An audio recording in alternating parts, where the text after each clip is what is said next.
Hi friends, तो इसमें मैं एक फ़ाइल बना लेती हूँ index.html। और इस वीडियो में मैं आपको सिखाने वाली हूँ कि फॉर्म कैसे क्रिएट करते हैं, फॉर्म कैसे बनाते हैं। अगर यूज़र से हमको कोई डेटा चाहिए हो, कोई इन्फॉर्मेशन चाहिए हो, तो वह हम कैसे लेंगे। तो उसके लिए हम फॉर्म का यूज़ कर सकते हैं। तो मैं यहाँ पे टाइटल लिख देती हूँ और हमको क्या करना है, बॉडी के अंदर लिखना है। तो पहले मैं यहाँ पे हेडिंग दे देती हूँ।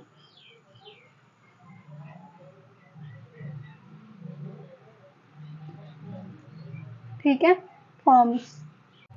और इसको रन करके देख लेते हैं। माउस पे राइट क्लिक करना है और ओपन विथ लाइव सर्वर पे क्लिक करना है, तो ये रन होने लगेगा कोड। इसमें थोड़ा टाइम लगेगा, कभी कभी टाइम लग जाता है। सर्वर स्टार्ट हो गया। आपको नीचे दिख रहा होगा, यहाँ पे लाइट आ रही है इसमें, तो आपको दिख रहा होगा फॉर्म से लिख के आ गया है जो हमने हेडिंग में लिखा था। और इसके नीचे हम लेंगे फॉर्म टैग। हम जब भी फॉर्म बनाएं तो फॉर्म टैग से स्टार्ट करेंगे। ठीक है, फॉर्म टैग के अंदर एक एट्रीब्यूट आती है जिसको हम बोलते हैं एक्शन। एक्शन एट्रीब्यूट से क्या होगा, अगर हम फॉर्म को सबमिट करेंगे तो फॉर्म कहाँ पे सबमिट होना चाहिए, अगर हम सबमिट पे क्लिक करेंगे तो फॉर्म कहाँ जाना चाहिए, क्या एक्शन परफॉर्म होना चाहिए, वो हम एक्शन में लिखते हैं। तो जैसे मुझे कोई बैकएंड में फॉर्म का डेटा भेजना है, तो मैं यहाँ पे एक्शन में बैकएंड का नाम लिखूंगी। ठीक है, तो आपको पता चल गया होगा हमको एक्शन में क्या लिखना है। फिर यहाँ पे हम लेंगे एक इनपुट टैग और इनपुट टैग के अंदर लिखेंगे हम टाइप एट्रीब्यूट और उसमें लिखेंगे टेक्स्ट। ठीक है, और इसको मैं रन करके दिखाती हूँ। तो आप देख सकते हो मैंने इनपुट लिखा था, उसकी जगह बॉक्स आ गया है। तो इस बॉक्स में हम डेटा एंटर कर सकते हैं। तो हम इनपुट टैग का यूज़ करते हैं जब भी हमको यूज़र से कोई डेटा एंटर करवाना हो। तो वो कुछ भी हो सकता है, नेम भी हो सकता है, नंबर भी हो सकता है, डेट भी हो सकता है, किसी टाइप का भी डेटा हो सकता है। तो हम इनपुट टैग का यूज़ कर सकते हैं। मैंने जो इनपुट टैग लिखा है उसके आगे अगर मैं नेम लिख दूं तो, और इसको रन करके दिखाती हूँ, तो आप देख सकते हो कि यहाँ पे नाम लिख के आ गया है और यहाँ पे हम डेटा एंटर कर सकते हैं, मतलब कि नाम लिख सकते हैं बॉक्स के अंदर। ठीक वैसे ही अगर हमको कुछ और चाहिए, जैसे कि यहाँ पे मुझे चाहिए ईमेल, तो मैं क्या करूँगी, ईमेल का नाम लिख दूंगी, फिर इनपुट टैग का यूज़ करूँगी। मतलब कि ईमेल का डेटा एंटर करवाने के लिए मैं इनपुट टैग का यूज़ करूँगी। तो यहाँ पे मैं इनपुट टैग ले लूँगी और फिर इसके अंदर मैं एक टाइप एट्रीब्यूट लूँगी। ठीक है, और यहाँ पे क्या करना है, हमको नेम दूसरा चूज़ करना है। ईमेल लिख रहे हैं तो ईमेल के लिए हमको टाइप में ईमेल लिखना है।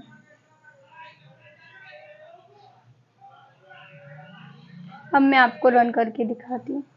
तो आपको दिख रहा होगा आगे ईमेल लिखा हुआ है, फिर उसके बाद दूसरा बॉक्स आया है। अब क्या करते हैं, दोनों एक ही लाइन में है, तो मैं क्या चाहती हूँ, नेम और ईमेल दोनों अलग अलग लाइन में आए। इसलिए मैं क्या करूँगी, इन दोनों के बीच में BR टैग लिख दूंगी। BR टैग से क्या होता है, लाइन ब्रेक होती है। देखो ये दूसरी लाइन में आ गया ना, इसमें मुझे थोड़ी और स्पेस चाहिए, तो मैं क्या करूँगी, एक और BR टैग लिख दूंगी। इसी को मैं कॉपी पेस्ट कर देती हूँ।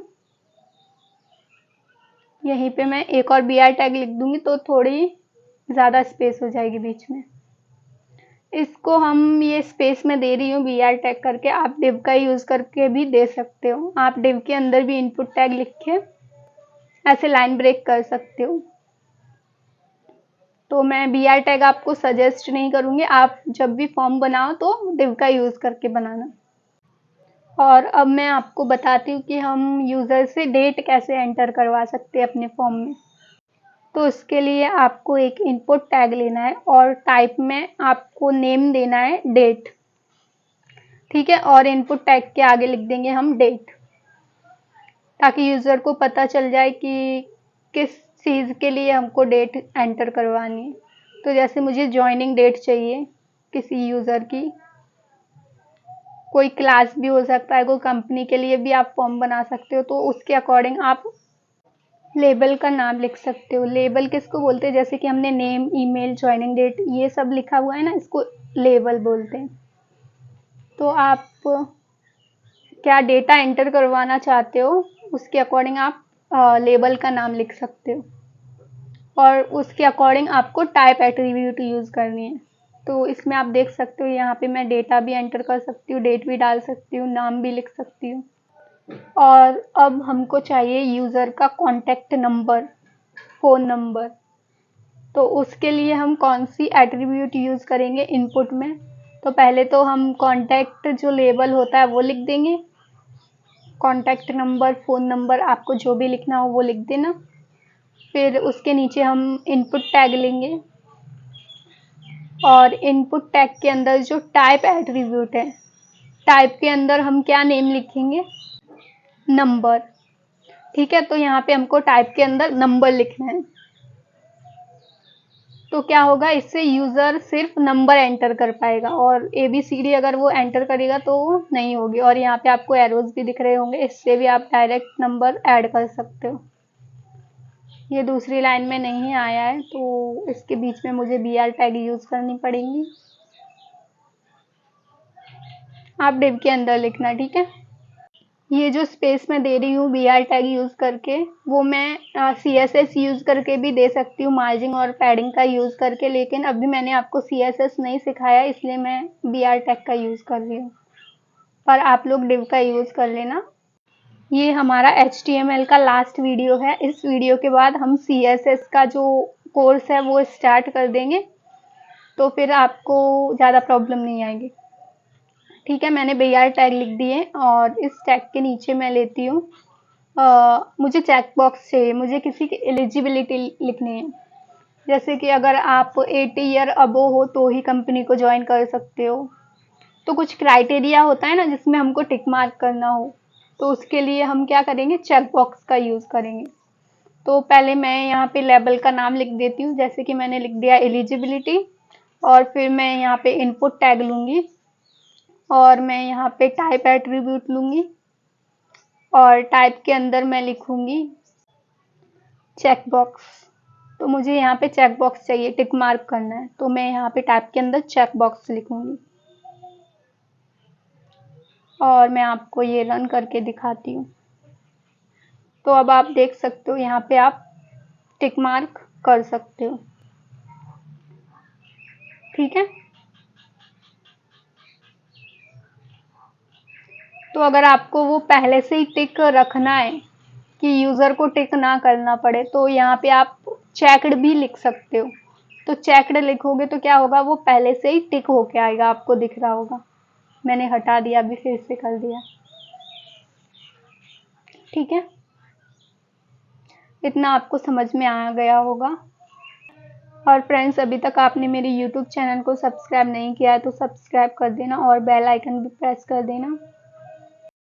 और एक काम और करना है आपको, यहाँ पे नेम एट्रीब्यूट पे लेना है टाइप एट्रीब्यूट के साथ। नेम एट्रीब्यूट क्या करता है, जो बैकएंड होता है जहाँ पे आप अपना डेटा भेजने वाले हो, उसको इनपुट टैग पहचानने में हेल्प करता है। बैकएंड को इनपुट टैग पहचानने में वो हेल्प करता है।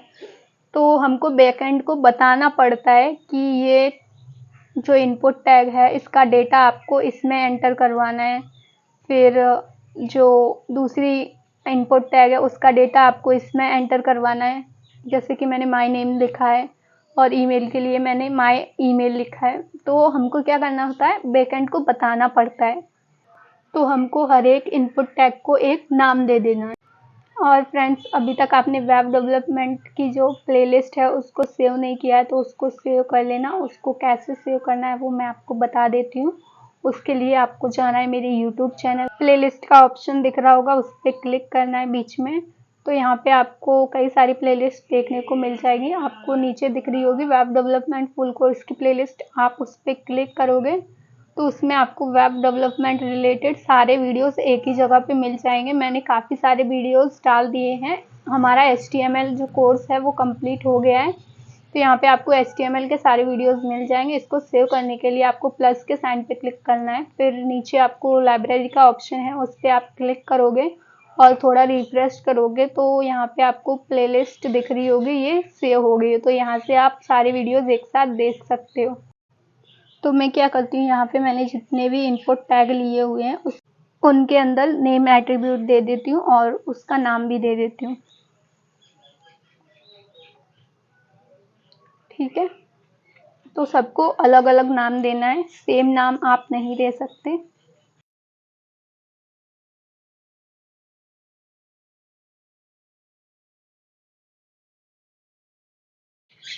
अब मैं आपको ये रन करके दिखाती हूँ। ठीक है, मैंने सारी जो इनपुट टैग थी उनको नेम दे दिया है। एक चीज़ और देखना, जब आप जो बॉक्स है उसमें अगर क्लिक करोगे तो आपको कर्सर आएगा टाइपिंग करने के लिए, लेकिन अगर आप उसका जो लेवल है, जैसे कि यहाँ पे नेम है, मेल है, उसके ऊपर क्लिक करोगे तो कर्सर नहीं आएगा। अगर हमको कर्सर चाहिए कि अगर मैं नेम पे भी क्लिक करूँ तो भी कर्सर आना चाहिए और बॉक्स के अंदर क्लिक करूँ तो भी कर्सर आना चाहिए, तो वो हम कैसे लाएंगे? तो उसके लिए हम क्या करेंगे, लेबल टैग का यूज़ करेंगे। तो यहाँ पे मैं लेबल टैग ले रही हूँ और हमको फॉर एट्रीब्यूट लेना है, और फॉर एट्रीब्यूट के अंदर क्या लिखना है, उसके लिए हमको एक आईडी बनानी पड़ेगी। तो आईडी यहाँ पे मैं इसको दे दूंगी इनपुट टैग को नेम 1। ठीक है, मैंने नेम 1 आईडी दी है, तो वही जो नेम 1 है वही हमको फॉर के अंदर भी लिखना है, और जो लेवल के बीच में है ना, हमको लेवल का नाम लिख देना है। ठीक है, अब मैं आपको रन करके दिखाती हूँ। अब जैसे ही मैं नेम पे भी क्लिक करूंगी ना, तो भी यहाँ पे कर्सर आ जाएगा और मैं यहाँ पे टाइप कर सकती हूँ। और अगर मैं मेल पे क्लिक कर रही हूँ तो कर्सर नहीं आ रहा है, लेकिन नेम पे क्लिक कर रही हूँ तो आ रहा है, क्योंकि मैंने लेबल टैग का यूज़ किया हुआ है। तो लेबल टैग देने के लिए हमको क्या करना है, पहले सारी जो इनपुट है ना उनको एक आईडी दे देनी है, और फिर जो आईडी दी है वही हमको लेबल टैग का जो फॉर एट्रीब्यूट है उसमें लिखनी है वो आईडी। तो चलो मैं आपको बता देती हूँ।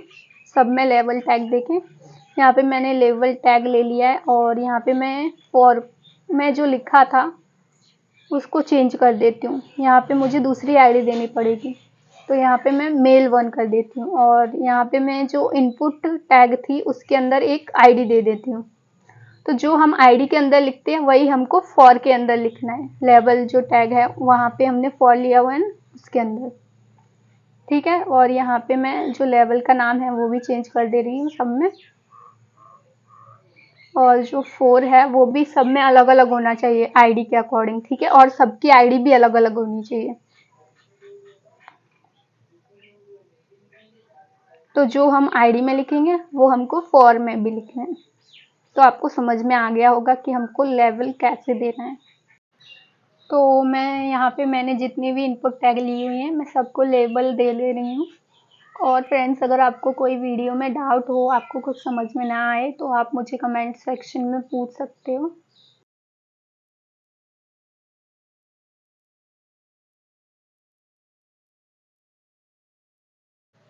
अब मैं आपको रन करके दिखाती हूँ। मैंने सारी जो इनपुट टैग थी उनको लेबल दे दिया है। अब जैसे ही मैं इनके जो लेवल हैं उसके ऊपर क्लिक करूँगी तो बॉक्स जो है इनपुट के लिए वो अपने आप सिलेक्ट हो जा रहा है। ठीक है,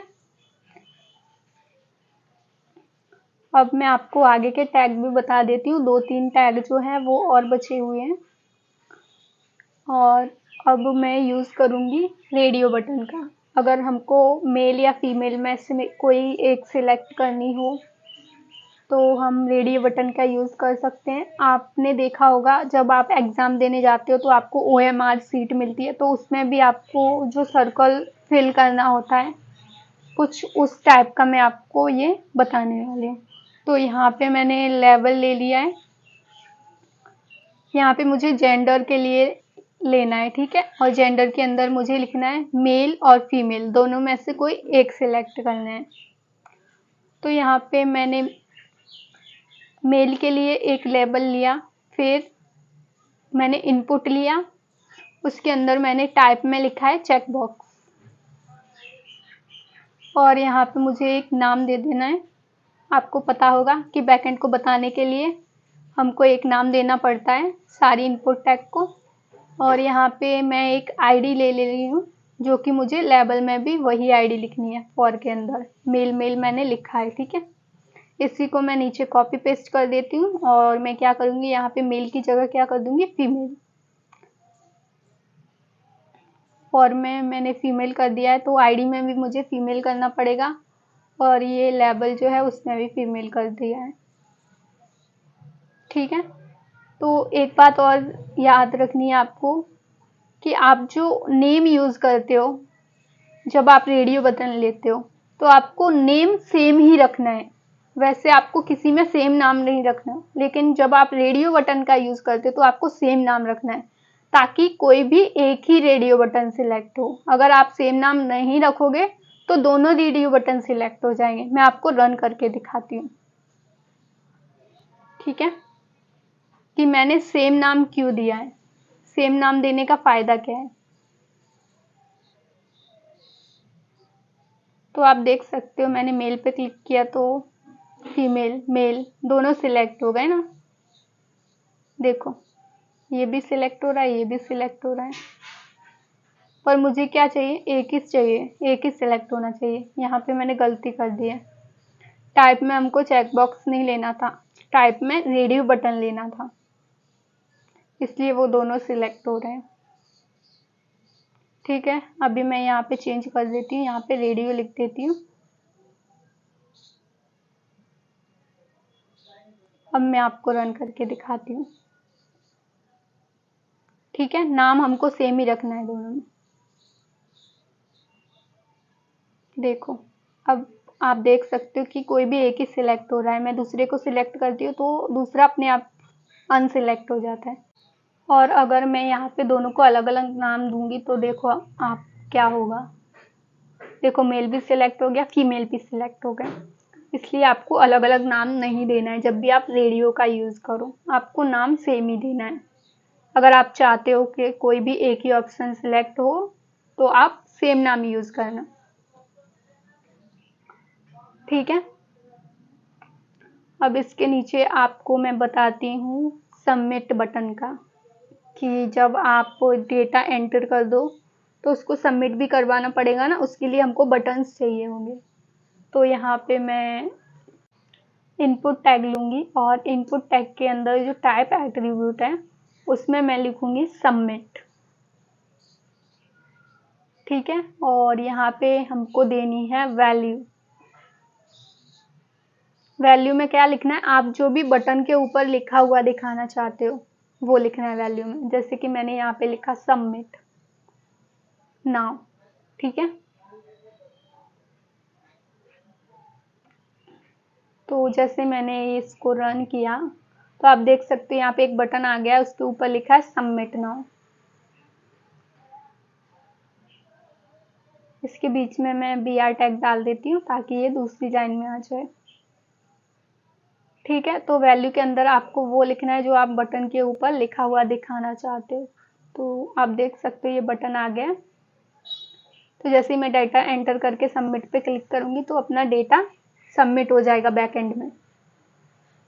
और ठीक जैसे सबमिट बटन है वैसे रीसेट बटन भी होता है। तो इसके लिए क्या करना है, हमको इनपुट टैग लेना है और टाइप के अंदर हमको लिखना है रीसेट, ठीक है। फिर रीसेट लिखने के बाद हमको वैल्यू भी देनी है इसको। वैल्यू में हमको क्या दिखाना है, जो भी हम बटन के ऊपर लिखा हुआ दिखाना चाहते हैं। तो यहाँ पे मैं लिख देती हूँ रीसेट, और इसको रन करके दिखाती हूँ। तो यहाँ पे दूसरा बटन भी आपको दिख रहा होगा रीसेट। तो इससे क्या होगा, जब आप डेटा एंटर कर दोगे और उसको आपको सबमिट ना करना हो, क्लियर करना हो सारा डेटा, तो आप रीसेट का यूज़ कर सकते हो, ठीक है। मैंने ये सब फिल कर दिया। अब मुझे रीसेट करना है तो मैं क्या करूँगी, रीसेट बटन से डायरेक्ट रीसेट कर सकती हूँ, ठीक है। तो आपको समझ में तो आ रहा है ना, मुझे कमेंट में बता देना।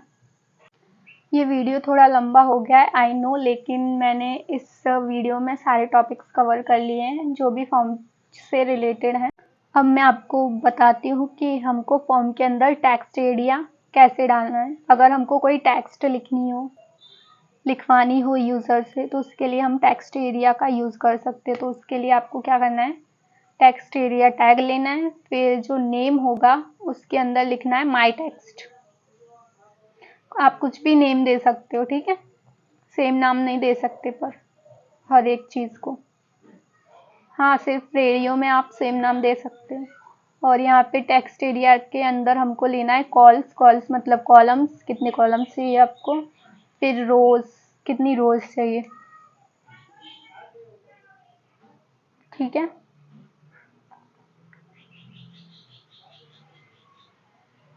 तो इससे क्या होगा, 30 रोज और 30 कॉलम आएंगे, मैंने जैसा लिखा है।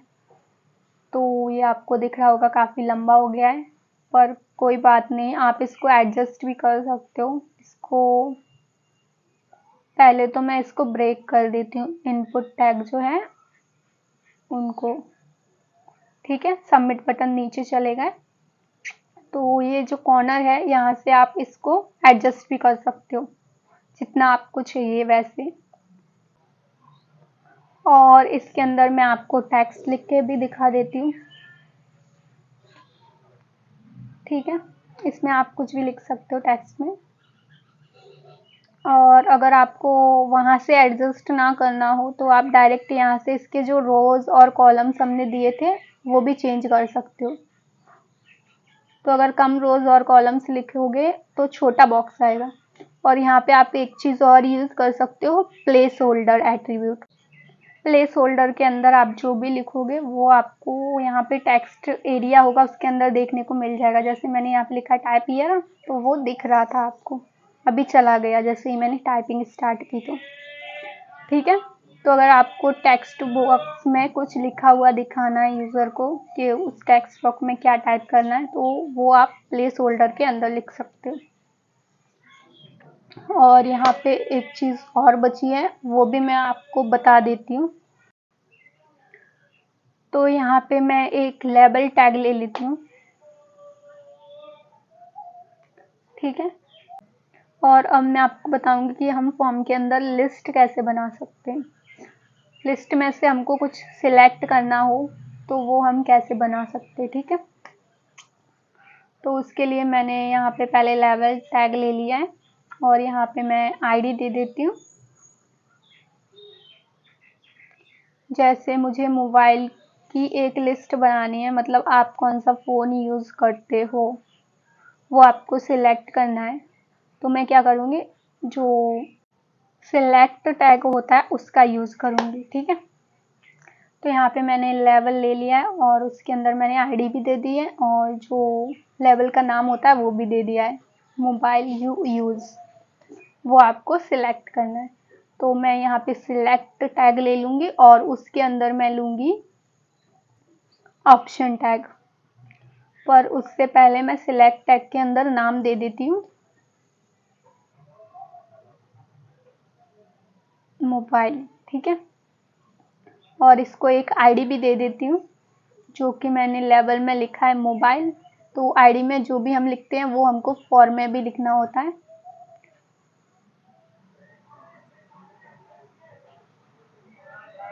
ठीक है। आईडी में मैंने फोन्स लिखा हुआ है। सॉरी गाइस, मैंने एक गलती कर दी है, ऊपर लेवल में भी मैंने आईडी लिख दिया है, लेकिन आपको आईडी नहीं लिखना है, आपको फॉर लिखना है, ठीक है। और मैंने सिलेक्शन टैग के अंदर ऑप्शन टैग ले लिया है और यहाँ पे मुझे ऑप्शंस में जो भी यूज़र को दिखाना है वो मैं यहाँ पे लिख दूँगी। तो ऑप्शन टैग के अंदर आपको एक एट्रीब्यूट लेनी है वैल्यू, और उसके अंदर आपको लिख देना है फ़ोन का नाम, और यहाँ पे बीच में भी मैं ओप्पो लिख देती हूँ, ठीक है।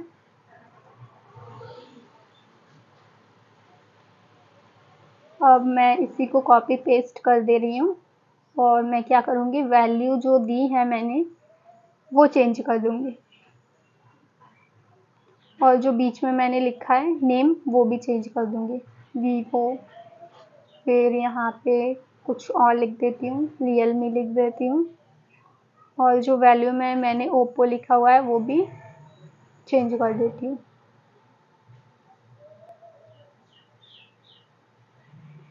ठीक है, तो आपको ऑप्शंस के अकॉर्डिंग चेंज कर देना है और मैं आपको ये रन करके दिखाती हूँ। तो टेक्स्ट एरिया के नीचे आप देख सकते हो, पहले तो ये तीनों एक ही लाइन में आ गए हैं लास्ट में, तो मैं यहाँ पे बी आर टैग डाल देती हूँ सिलेक्ट टैग से पहले और उसके बाद भी। ठीक है, ताकि आपको क्लियर दिखे। इसको मैं सही से अरेंज कर देती हूँ। ठीक है, यहाँ पे मैंने सिलेक्ट टैग लिया है, फिर उसके अंदर ऑप्शन टैग। अब आप टेक्स्ट एरिया के नीचे देख सकते हो, यहाँ पे आपको एक दिख रहा होगा मोबाइल यू यूज़, और उसके साइड में आपको 3 ऑप्शन दिख रहे हैं, ओप्पो, वीवो, रियलमी। तो आप जो भी सिलेक्ट करोगे वो वहाँ पे सिलेक्ट हो जाएगा। तो इस टाइप की लिस्ट भी आप यहाँ पे फॉर्म में बना सकते हो। तो फ्रेंड्स, अगर आपको वीडियो अच्छा लगा हो तो चैनल को सब्सक्राइब ज़रूर कर देना और बेल आइकन भी प्रेस कर देना, और मुझे इंस्टाग्राम पे भी फॉलो कर लेना। आपको स्क्रीन पे मेरी इंस्टा आईडी दिख रही होगी। तो मिलते हैं नेक्स्ट वीडियो में, और हम नेक्स्ट वीडियो से सीखने वाले हैं CSS।